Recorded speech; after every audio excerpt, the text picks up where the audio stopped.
What's up, ladies and gentlemen? It's your favorite fat boy, Shazam the iPad producer, and I'd like to talk to you about a few things. First of all, I hate the red that they chose on the MPC3 but as an accent, I love it. I put this retro skin on it, made it two-tone. It's fire. The knobs, put this little fat boy knob on here, put those on there. Anyway, okay, so this video, it's gonna start off long, but I'm gonna chop it up, make different videos. But the first thing I want to talk about before talking about the new software is the old software. Bringing in tracks from the old, bringing in old projects and how they work in MPC3. Okay, so now it's the beta, so they're still gonna have our feedback on what's going on. But as far as I'm concerned, this is pretty much what we're gonna get. They may do minor bug tweaks, but I don't think they changing anything. So if y'all want programs to come back, they are here how they are, but program tracks are probably no longer. Okay, so I'm gonna go to my drive and I'm gonna hold up an old song, okay? We'll hold up, let's see. I'll just load that up, don't matter. Okay, so now for me, what's important for me when I make tracks is, let's say if I want to make a track, the first thing I'm going to start on is the drum kit, okay? So when I load a drum kit, let's say, okay, my bad. I didn't realize the camera was going to shake like that. Okay, so when I make a beat, let's say I want to use 3 samples out of this kit, okay? So what the old school way, what you would do is you would load the drum track up, you would pick drum track, and then you would make your beat. Now, if you're a finger drummer and you want to make it all on one track and then explode it, you can do that. But I didn't like how they handled exploding tracks. So for me, if I had 5 songs out of this kit that I want to use, track 1 normally would be, okay, my hi-hat. And then I'll go to track 2.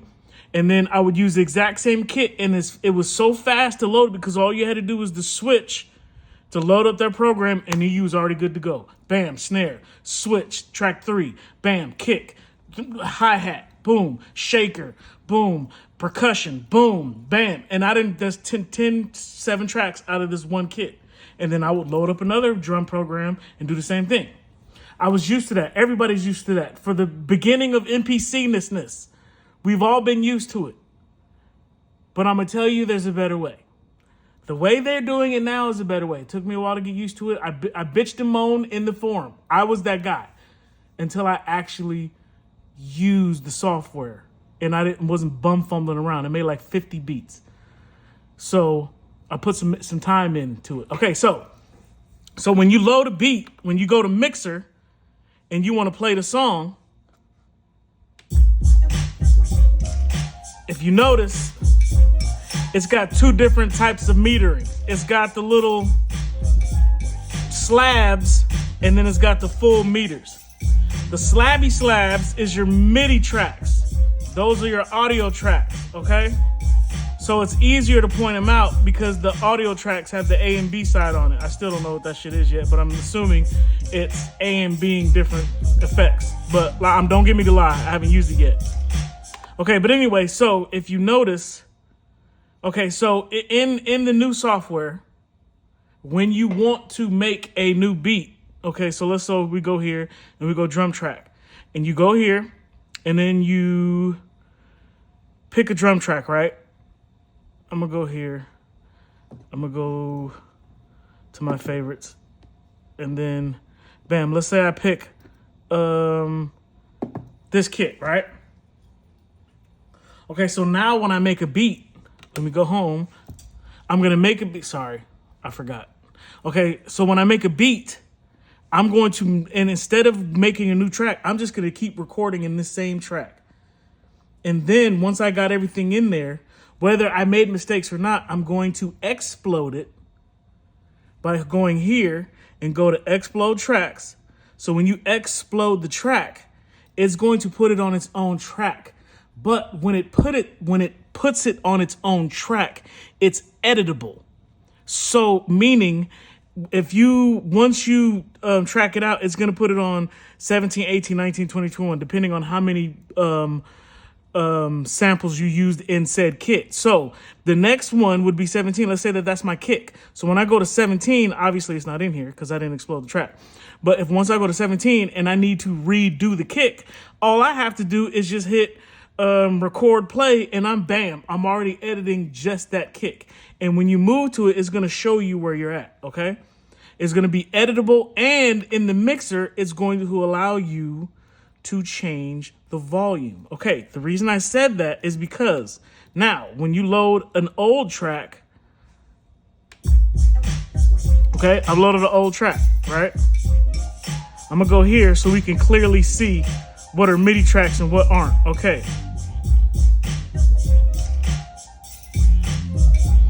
Okay, so the purple is all one kit. So this is the beginning of that kit, right? So I'm gonna go main. Okay, so I know that that's the beginning of the kit because there's an audio file. So when I go to track 2, that is how an MPC 2 point whatever project will show up in MPC 3.0. It'll give you this. So instead of being this, it's going to be a MIDI track. Okay, if you're familiar with MIDI tracks, then you know what MIDI tracks look like. Okay, so the problem with this is your MIDI track it don't do nothing in here. So this is my MIDI track, right? I'm going to solo it. Do you hear anything? You don't hear nothing because it's a MIDI track. All the audio for all of these sounds that were made the way I told you how I make the tracks, I picked this track, and then I showed you that was my workflow. That was everybody's workflow. So now, let's say I want to edit the time code on this entire kit. When you do that to track 2, which is technically where all the MIDI data was originally at, or no, it wasn't because this wasn't exploded. So all the MIDI data is technically in each one of these individual tracks, okay? So, but if you notice, these are tied together, and that's because of the old form of how it was put together, the MPC 2 point whatever. So the MPC 3.0 doesn't transfer over now in the beta. They might change this by the time the actual firmware comes out. This is a free firmware too, so you ain't paying for it. So you got to give Akai nothing but love for this. So, because you don't have to update if you don't like, how they using the programs. You just stay on whatever. And then I'm one of those dudes that's got multiple MPCs. So I'll just have an MPC that's stuck on 2.5 if I need to, if I can't figure out my workflow on how to figure this out. Okay, so now my issue is, so none of these are editable in 3.0. So if I was to make a beat in 3.0 and explode it, these would be editable. Each individual track would now be editable as if it's its own entity. It's separate now. It'll mute this track, but this will be an audio track. It won't be a MIDI track. That's the difference in exploding a track. Well, let me stop lying. I never exploded tracks very much in the older software because I hated the way it was originally presented to me. So I could be wrong, and it could explode it into audio tracks. But because I never used that feature, because I just went to the next track. It was so easy to do so. But I'm not going to complain about what Akai has done. I'm just going to adapt because they made this easier for the new people. You know what I'm saying? They didn't make this. They made it for everybody, yes, but they made it easier for people to make a beat. So when you start a beat, you know what sound is loaded. If you don't know an MPC workflow, then you kind of get lost in the sauce. And then I guess they were having some returns. But anyway, okay, so I need to figure out because what I do a lot, okay, so I'm gonna load up a track from the new stuff, okay? So song 10 is the new stuff. So I'm gonna go to songs and I'm going to pick a track, okay? I'm gonna pick a track. So I'm gonna show you how the mixer view deals with 3.0 software versus 2.5 or whatever it was. Okay, so now I'm gonna go to the beginning. Okay, this is my master track, okay? This was the first program that I loaded. So you can tell because they muted it. Okay, so now in the mixer view, it's right here. So when I play the track, all the blue is all coming from here. So now you see it's grayed out. But as you notice, that is not a MIDI track. That is an audio track. So what that also means is you can solo that, right? So now if I want solo and you can control, so that means if I want to edit after I've exploded, it's possible. Now, mind you, I may be an idiot and you could have done that before, but this is how I'm adapting my workflow to not having programs. I'm just going to explode it and then edit after I've exploded the track, if that makes any sense. After I know what sounds I've used, if I've made a mistake, then that's when I'll do it. So I'll do a video of me making a beat live, but I just wanted to show you that this is my only frustration that I found is importing old projects into the new I keep saying 3.0, but MPC3. That's the only part that I have a problem with. I'm very simple. I don't have a bunch of sequences because I don't put my songs in song form in the MPC. I do it in Studio One. There's a reason why I got that big old Studio Live mixer and I pay that money for Studio One. I'm going to do my editing in there. I create the stems in here and then I export it and then I put it in song mode. I never put it in song mode in here. Even with the new arranger mode, I'm still not going to do that. I'm not going to waste my time. I'm just too more efficient at it in the DAW. So that doesn't mean you can't do it. I'm not knocking those that are more efficient than I am. That's my workflow. Okay, so if Akai is watching this, which I doubt because YouTube has hated on my channel, yeah, we need to be able to, if you want us to get rid of programs, or not, if you want us to be okay with how you're dealing with programs in the 3.0 software, you need to adapt the projects from the 2. Whatever software a little bit more better. Meaning I need to have the same amount of control that I have in the 3.0 software, that when opening up a project from 2.05 will work. Now, granted, I get it's not going to be the same way, but I'm just saying, then have it adapt to the new way. If it's not going to be the old way, don't have me stuck in limbo where I don't have either of them. Because if I load a track menu, okay, let me go. If I load an old track,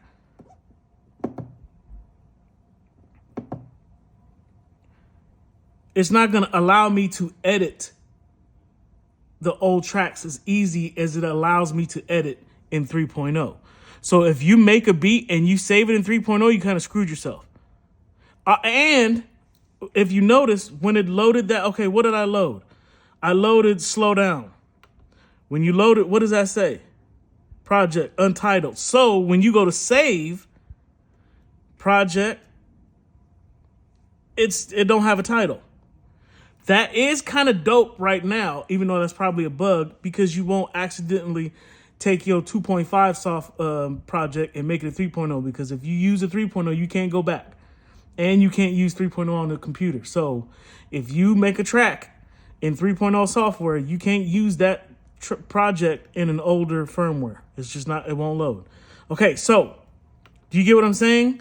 So if I go here and let me play the song. Okay, so that MIDI track, I'm not going to be able to edit this MIDI track because because it was exported, or not exported, because of how I made it in the last 2.5. It's not going to see it the way I need it to.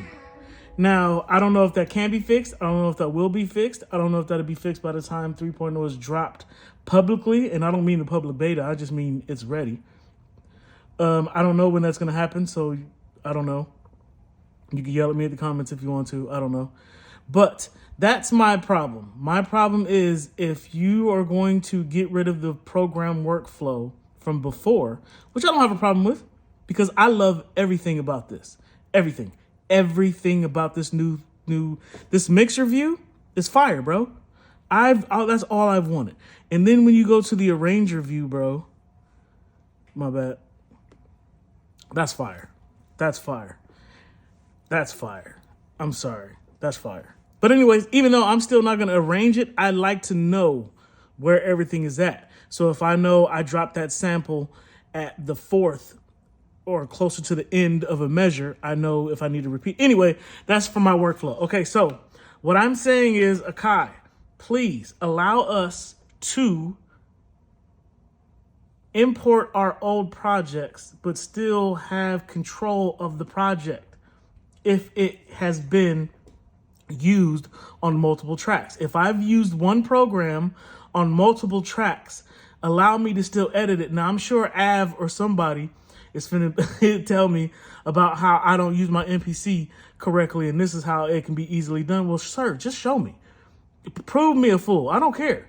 Go ahead and make me a dummy because I'm gonna learn something. And that's all I need to know is how to overcome this, because that is my onlyest issue with the 3.0 software. I ain't had no crashes. It's been smooth. It's been butter. It works on something with only 2 gigs. You know, oh, and Akai, come out with this colorway, bro. What you doing? Come out with the Retro 37. Everybody's already told me that they would have bought one of these if it wasn't bright tangerine-ass red.